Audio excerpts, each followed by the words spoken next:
Bismillahirrahmanirrahim. Alhamdulillahirabbil alamin.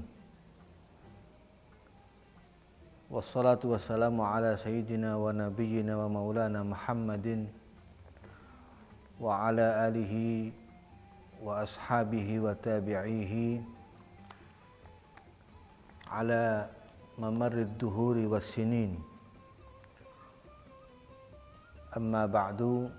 Allah Subhanahu wa taala berfirman dalam Al-Qur'an, tepatnya di surat At-Taubah ayat 36. Ayat ini sering kita dengar. Qala Allahu azza wa jalla, inna iddatash syuhuri 'indallahi 12 syahran fi kitabillahi yauma khalaqas samawati wal arda minha arba'atun hurum.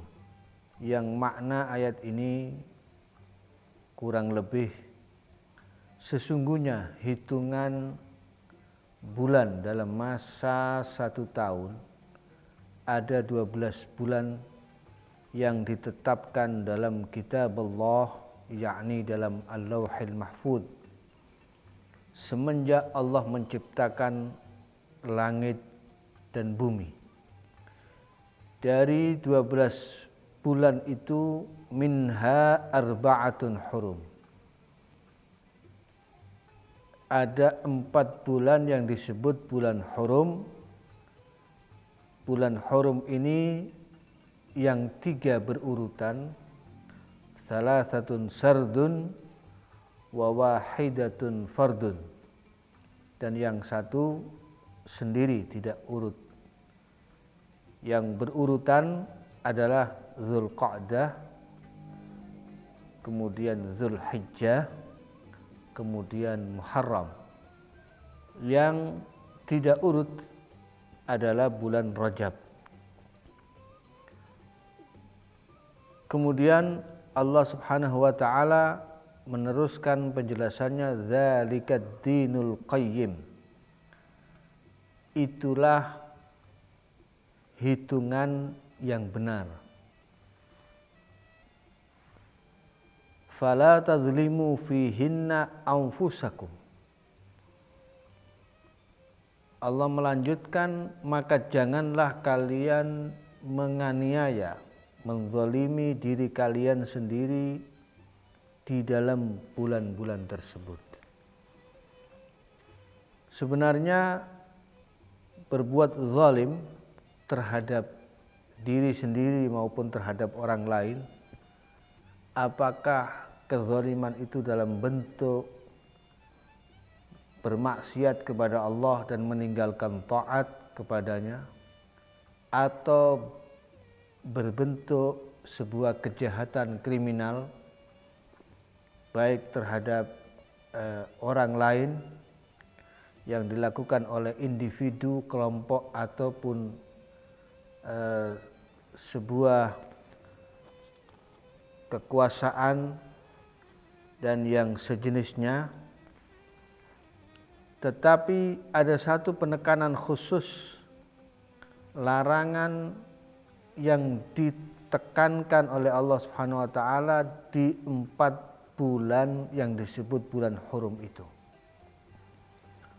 Walaupun perbuatan zalim itu dilarang sepanjang masa, kapan saja, tidak terikat oleh bulan, oleh waktu yang tertentu. Tetapi ada penekanan secara khusus, sebagaimana ketika Allah Ta'ala memerintahkan kita menjaga salat 5 waktu, hafidhu 'alas salawati was salatil wusta, yang disebutkan dalam surat Al-Baqarah ayat 238. Jagalah dengan baik salat 5 waktu was salatil wusta, dan salat wusta. Salat wusta, pendapat yang masyhur mengatakan adalah salat asar. Jadi ada penekanan khusus terhadap salat wusta dengan berbagai tafsirannya setelah perintah menjaga salat 5 waktu secara umum. Begitu juga dalam ayat ini. Selain larangan-larangan Allah berbuat zalim di seluruh waktu sepanjang masa, ada penekanan larangan berbuat zalim di 4 bulan hurum, 4 bulan yang disebut bulan-bulan mulia. Hurum maknanya adalah mulia. Ini pertama yang kami sampaikan. Kemudian Allah Ta'ala menyebutkan zalikad dinul qayyim. Itu memang para ahli tafsir ada banyak pendapat. Ada yang mengatakan ad-dinul qayyim yakni ad-dinul haq, sebagaimana perkataan Muqatil, yaitu agama yang benar. Ada yang mengatakan huwa dinul hanifiyah, agama yang suci. Huwa allazi amarallahu bihil muslimin. Yang dimaksud ad-dinul qayyim adalah perkara yang dengannya Allah Ta'ala perintahkan umat Islam untuk melakukannya. Sebagaimana tadi sudah saya jelaskan di atas, bahwa 4 bulan hurum itu salah satunya adalah bulan Rajab. Bulan Rajab ini istiqaqnya dari terjib. Terjib itu maknanya ta'zim indal Arab, yakni mengagungkan. Jadi kalau ada orang mengatakan rajabtu hadza syahra ay 'azzamtuhu, artinya saya memuliakan bulan ini, mengagungkan bulan ini. Ada juga pendapat yang mengatakan bahwa at-tarjib adalah at-ta'ahub wal isti'dad, yaitu bersiap-siap. Bersiap-siap ini sesuai karena ada sebuah hadis Nabi SAW, innahu la yurjabu fihi khairun katsirun li Sya'ban. Kebaikan yang banyak di dalam bulan Rajab ini untuk menyambut bulan berikutnya, yakni bulan Sya'ban yang akan menjadi pintu gerbang menuju bulan Ramadan. Alhasil, Rajab yang masyhur adalah terjib. Rajab itu dari at-tarjib yang bermakna takarruru dzikrillahi ta'ala wa ta'zimihi. Berulang-ulangnya penyebutan Allah Ta'ala dan pengagungannya. Karena di dalam bulan Rajab itu para malaikat mengulang-ulang suara mereka di dalamnya dengan membaca tasbih, kalimat subhanallah, tahmid, alhamdulillah, dan takdis lillahi azza wa jal, yaitu ucapan menyucikan Allah subhanahu wa ta'ala. Ada banyak sebutan untuk bulan Rajab ini. Sebagian mengatakan bahwa Rajab itu disebut Rajab Mudhar. Rajabu Mudhar. Mudhar itu nama kabilah di Quraisy, orang-orang Arab Quraisy. Kemudian disebut juga dengan Mansalul Asinnah. Disebut juga dengan Syahrullahil Asam. Disebut juga dengan Syahrullahil Asab. Disebut juga dengan Asy-Syahrul Mutahhir, Asy-Syahrus Sabiq, Asy-Syahrul Fard. Banyak sekali sebutan-sebutan tentang bulan Rajab ini. Sebagian akan kami jelaskan. Pertama, kenapa disebut dengan Rajabu Mudhar? Disebut dengan Rajabu Mudhar karena ada satu riwayat sabda Nabi SAW dalam sebuah khutbahnya, dari sebagian khutbah beliau, inna zamana qad istadaraka hay'atihi yawma khalaqallahu as-samawati wal arda as-sanatu 12 syahran minha 4 hurum 3 mutawaliyat Dzulqa'dah wa Dzulhijjah wal Muharram wa 1 fardun wa huwa Rajabu Mudhar alladzi baina Jamadai wa Sya'ban. Hadis ini diriwayatkan Imam Bukhari, diriwayatkan juga Imam Muslim dan Imam Ahmad serta Abu Dawud dan Al-Baihaqi. Dalam hadis ini Nabi SAW menjelaskan bahwa sesungguhnya zaman ini berputar sebagaimana bentuknya ketika Allah Subhanahu wa taala sejak Allah menciptakan langit dan bumi akan terus berputar, dan masa 1 tahun itu ada 12 bulan. Dari 12 bulan itu ada 4 bulan hurum, 3 yang berurutan, Dzulqa'dah, Dzulhijjah dan Muharram, kemudian 1 yang sendiri yaitu Rajab Mudhar.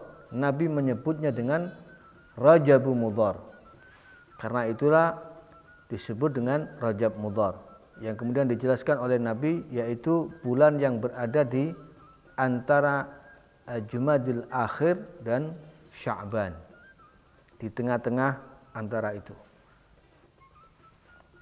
Ini pertama kenapa disebut dengan Rajab Mudhar. Ada juga pendapat yang mengatakan disebut Rajab Mudhar karena Mudhar, Bani Mudhar itu tubalighu fi ta'zimihi wa takbirihi wa tahrimihi, sangat memuliakan luar biasa. Jadi memulai tradisi zaman jahiliyah dulu sebelum Islam itu mereka sangat-sangat memuliakan bulan Rajab ini. Nanti akan kami perjelas lagi. Terutama Bani Mudhar sangat memuliakannya sehingga disebut Rajabu Mudhar. Ada juga sebagian pendapat mengatakan, jadi doa itu dikatakan di dalam Rajab ini sangat mustajab, khususnya berdoa untuk orang-orang yang zalim, orang-orang yang berbuat aniaya, al-zalamah wa kulli jair. Sehingga orang-orang jahiliyah itu mereka seringkali mengakhirkan doa mereka ketika mereka merasa terzalimi, mereka kemudian menghaturkan doa itu dipersiskan di bulan Rajab, dan doa mereka tidak pernah ditolak oleh Allah Subhanahu wa taala. Rajab juga disebut bulan yang asom. Asom itu maknanya tuli. Disebut bulan yang tuli sebagaimana diriwayatkan dari sahabat Utsman bin Affan radhiyallahu taala anhu wa ardahu, bahwa ketika masuk bulan Rajab itu beliau naik ke atas mimbar kemudian berkhutbah lalu berkata, ala inna hadza syahrullahil asam, sesungguhnya ini adalah bulan Allah yang tuli, wa huwa syahru zakatikum, dan ini adalah bulan zakatnya kalian. Faman kana alaihi dainun falyuaddi dainah, barang siapa yang memiliki hutang hendaknya dia segera melunasi hutangnya. Tsumma liyuzakki ma baqi, kemudian hendaknya dia menzakatkan sisa hartanya setelah membayar hutang. Ibnul Ambari berkata bahwa yang dimaksud al-asam, tuli, karena memang dulu orang Arab itu hobinya perang,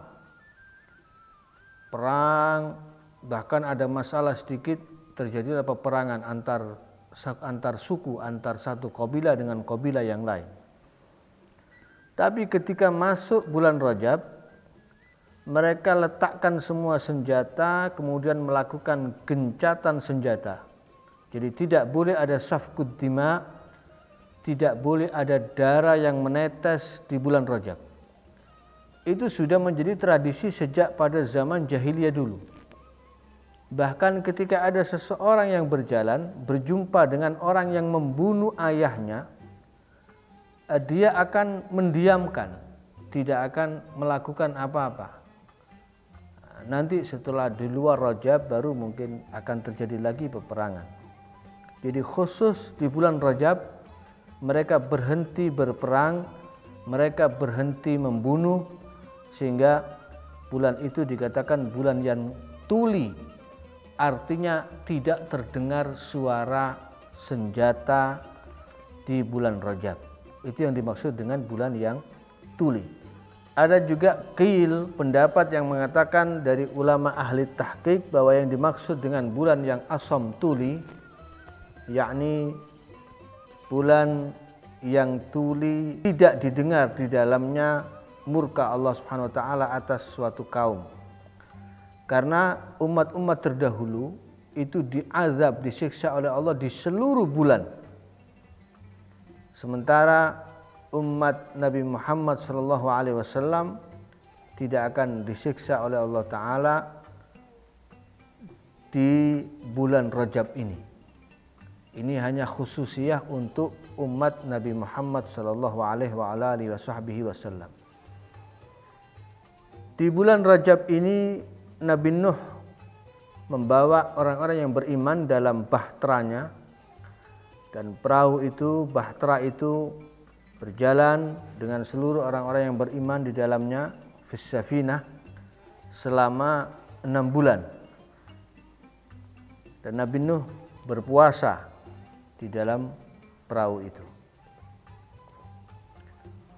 Sebagaimana dikatakan oleh Ibrahim An-Nukhai, beliau berkata bahwa Rajab adalah bulan Allah Ta'ala. Fihi hamalallahu Nuhan fis safinah fasamahu Nuhun alaihi salam wa amara bisiyamihi man kana ma'ahu fa ammanahu Allah Ta'ala wa man kana ma'ahu minat tufan wa tahhara al-ardha minasyirki wal udwan. Bahwa sesungguhnya Rajab adalah bulan Allah, di dalamnya Nabi Nuh alaihi salam membawa orang-orang yang beriman dalam bahteranya. Nabi Nuh berpuasa dan memerintahkan mereka semua yang ikut bersamanya berpuasa, sehingga Allah Ta'ala memberikan keamanan bagi beliau, keselamatan dari banjir bandang, dan kemudian setelah itu menyucikan bumi dari kesyirikan, kekufuran, dan segala bentuk permusuhan. Berikutnya dikatakan juga bulan yang asab. Asab itu dari sabba yasubbu yang artinya menuangkan. Artinya tusabbur rahmatu fihi sabban alal ibad. Di bulan ini Allah tuangkan rahmat dengan sederas-derasnya kepada seluruh hamba-hambanya yang beriman.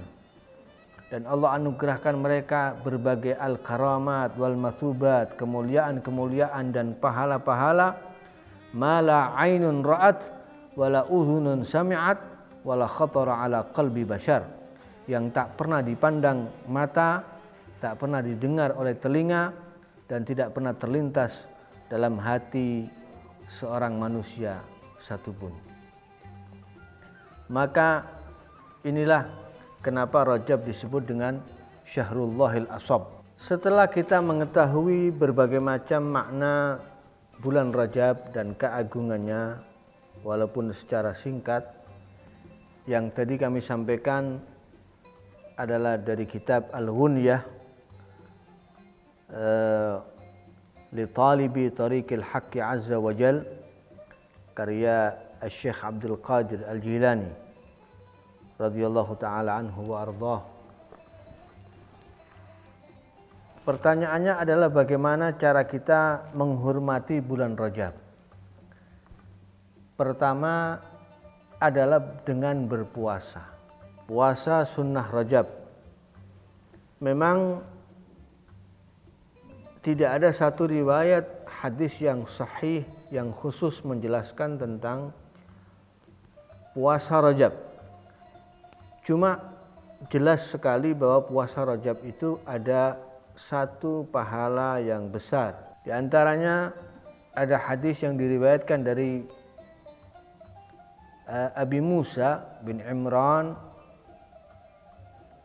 Beliau berkata, saya mendengar Anas bin Malik radhiyallahu an qala Rasulullah sallallahu alaihi wasallam, Nabi sallallahu alaihi wasallam bersabda, inna fil jannati nahran yuqalu lahu Rajab ashaddu bayadan minal laban wa ahla minal asal man sama yawman min Rajab saqahu Allahu min dzalikan nahar. Hadis ini disebutkan dalam kitab Al-Ithaf juga dalam Kanzul Ummal. Sungguhnya di surga ada satu bengawan yang bernama Bengawan Rajab, Sungai Rajab, yang warnanya lebih putih, airnya itu lebih putih daripada susu dan rasanya lebih manis daripada madu. Barang siapa yang berpuasa 1 hari saja di bulan Rajab, maka Allah Ta'ala akan memberinya minum dari air sungai tersebut. Ini riwayat pertama tentang puasa bulan Rajab, walaupun hadisnya bukan hadis yang sahih. Namun ini bisa diamalkan dan baik untuk diamalkan.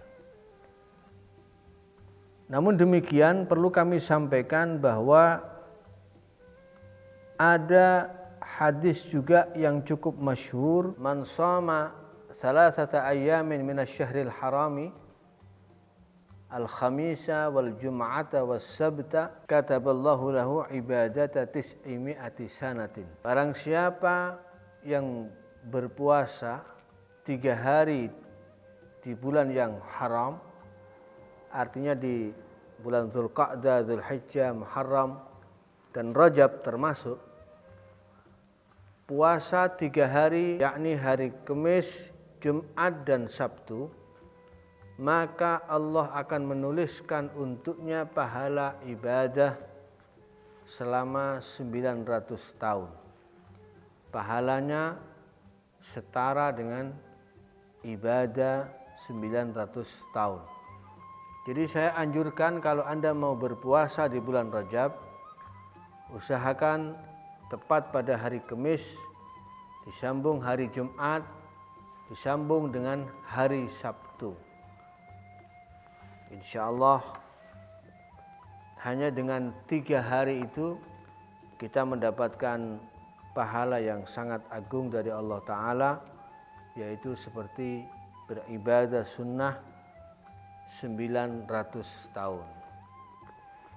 Ini yang pertama, berpuasa di bulan Rajab. Amalan yang berikutnya yang sayogianya kita lakukan di bulan Rajab dan kita berbanyak di dalamnya adalah istighfar, memohon ampun kepada Allah Subhanahu wa Ta'ala. Membaca istighfar,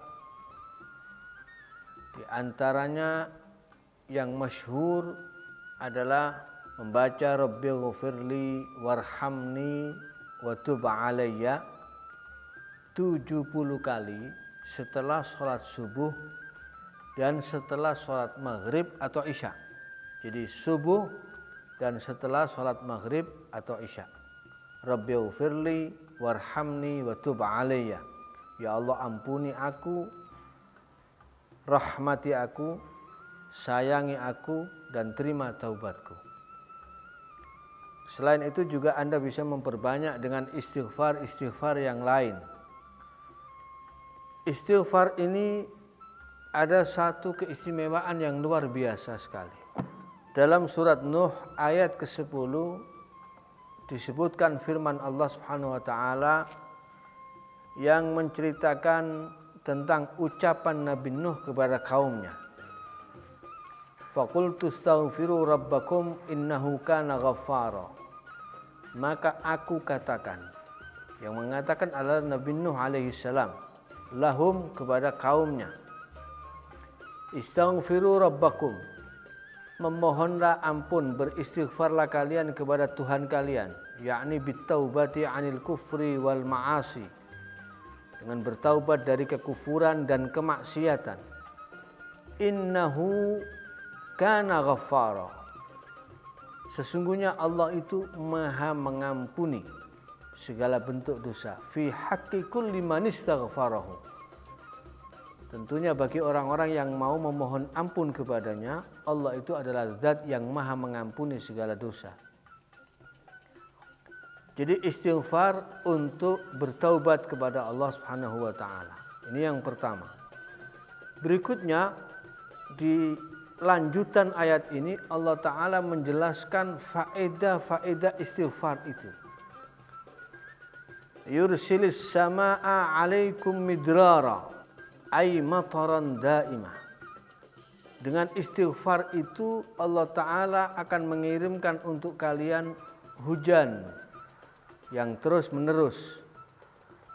Tentunya yang dimaksud di sini adalah hujan rahmat, bukan hujan azab, tapi hujan rahmat.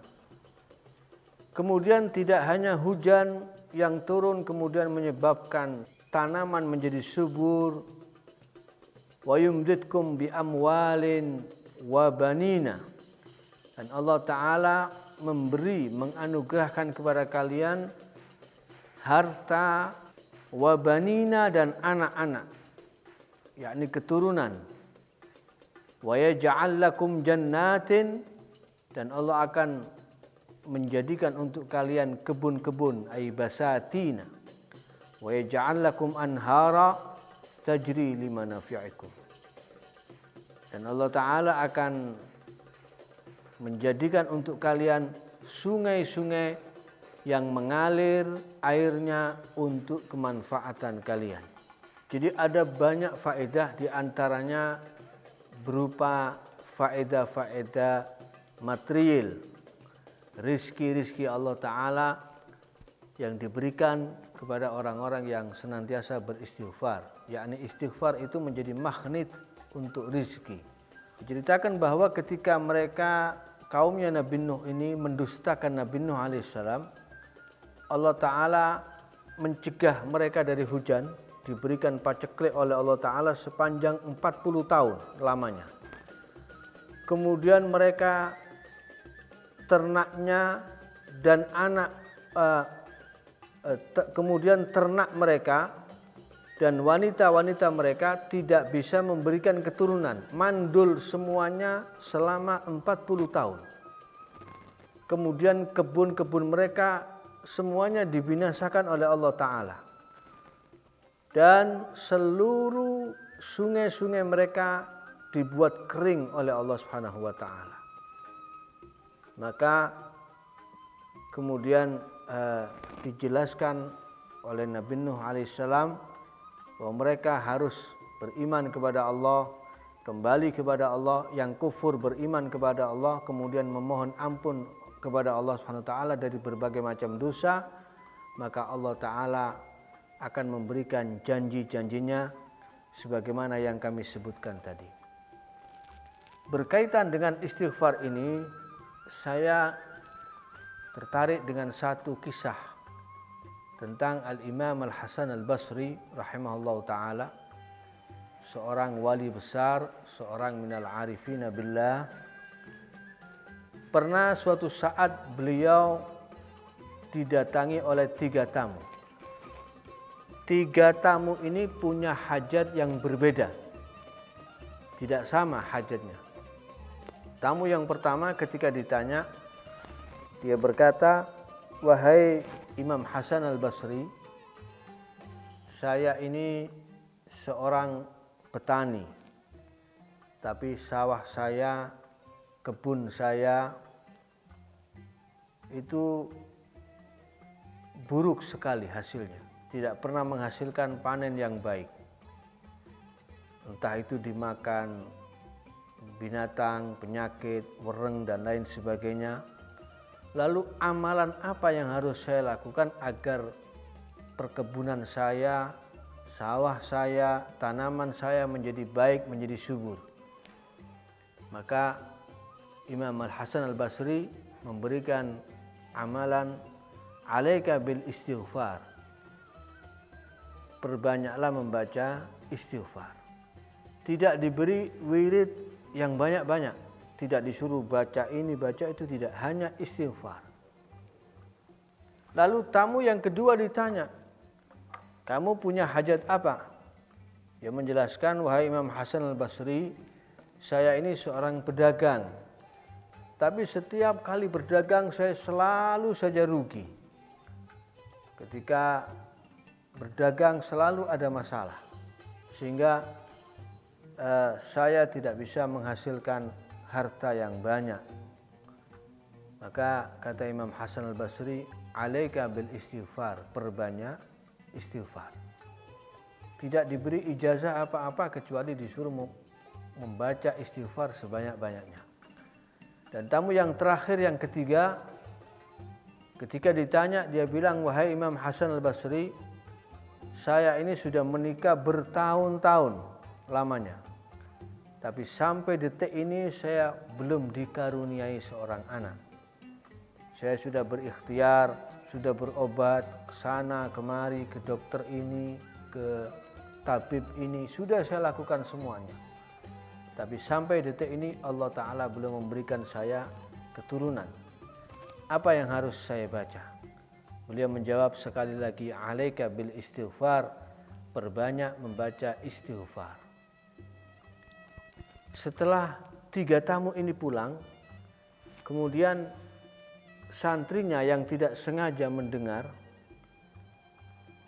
menghadap kepada Imam Hasan al-Basri lalu bertanya, wahai guruku, wahai Imam Hasan al-Basri, engkau ini aneh. 3 orang itu hajatnya tidak sama. Hajatnya mereka berbeda-beda.